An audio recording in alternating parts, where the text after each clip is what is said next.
India TV YouTube channel को subscribe करें और बेल आइकन दबाएं।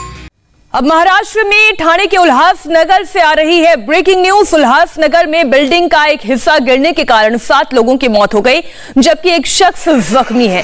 अब भी मलबे में 3 से 4 लोगों के दबे होने की आशंका जताई जा रही है। जिस इमारत का हिस्सा गिरा उसका नाम साई सिद्धि है। इमारत के मलबे में कई लोग फंस गए थे। हादसे की खबर मिलने के फौरन बाद ही TDRF की टीम पहुंची और रेस्क्यू ऑपरेशन का काम शुरू किया गया। हादसे में 7 लोगों की मौत हो गई है, जबकि एक शख्स जख्मी है। इमारत 5 मंजिला थी और यह बताया जा रहा है कि पहले 5वीं मंजिल का एक हिस्सा गिरा, उसके बाद इमारत का एक बड़ा हिस्सा ढह गया। लोगों का आरोप है कि उल्हासनगर में इस तरह की कई ऐसी इमारतें हैं जो जर्जर हाल में हैं, वो कभी भी गिर सकती हैं, लेकिन स्थानीय प्रशासन इस तरफ ध्यान नहीं दे रहा है।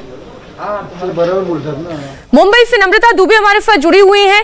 नम्रता, क्या इस बिल्डिंग के मलबे से सभी लोगों को निकाला जा चुका है? अब कोई दबा या फंसा तो नहीं है?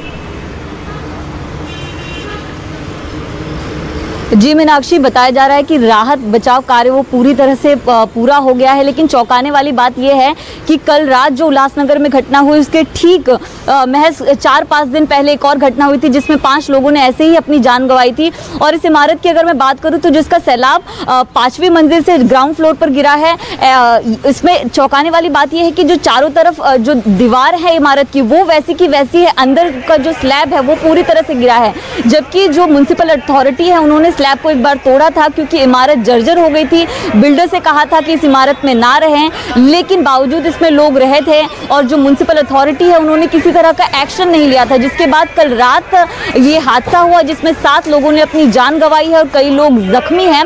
और आपको बता दें कि बावजूद इसके कई और इमारतें उल्हासनगर में अभी भी ऐसी हैं जिसको लेकर किसी तरह की कार्रवाई नहीं की गई है। उल्हासनगर में ये लगातार तीसरी घटना है जहां पर कई लोगों ने अपनी जान गंवाई है। और आपको ये भी बता दें कि इस इमारत में जो है 29 फ्लैट थे जिसमें काफ़ी कम परिवार रह रहे थे, लेकिन बिल्डर्स का दबाव लगातार था। बिल्डर जो है छोटे मोटे ऊपरी तौर पर जो काम होता था बिल्डिंग का वो कर देते थे, लेकिन लोगों को यहाँ से जाने के लिए नहीं कहा जाता था। और म्युनिसिपल अथॉरिटी को पहले से इस बिल्डिंग के बारे में जानकारी थी क्योंकि बिल्डिंग। देखिए नम्रता, ये परेशानी तीनों लेवल पर है। पहला तो वो बिल्डर जो इसकी ऊपरी तौर पर मरम्मत कर देते थे, दूसरे वो प्रशासनिक अधिकारी जिन्होंने सख्ती से बिल्डिंग्स को खाली नहीं कराया गया, और दूसरे वो आम लोग भी जो ये जानते हैं कि ये बिल्डिंग जर्जर हो चुकी है, उसके बावजूद ऐसी बिल्डिंग्स में रह रहे हैं। शुक्रिया पूरी जानकारी के लिए नम्रता आपका।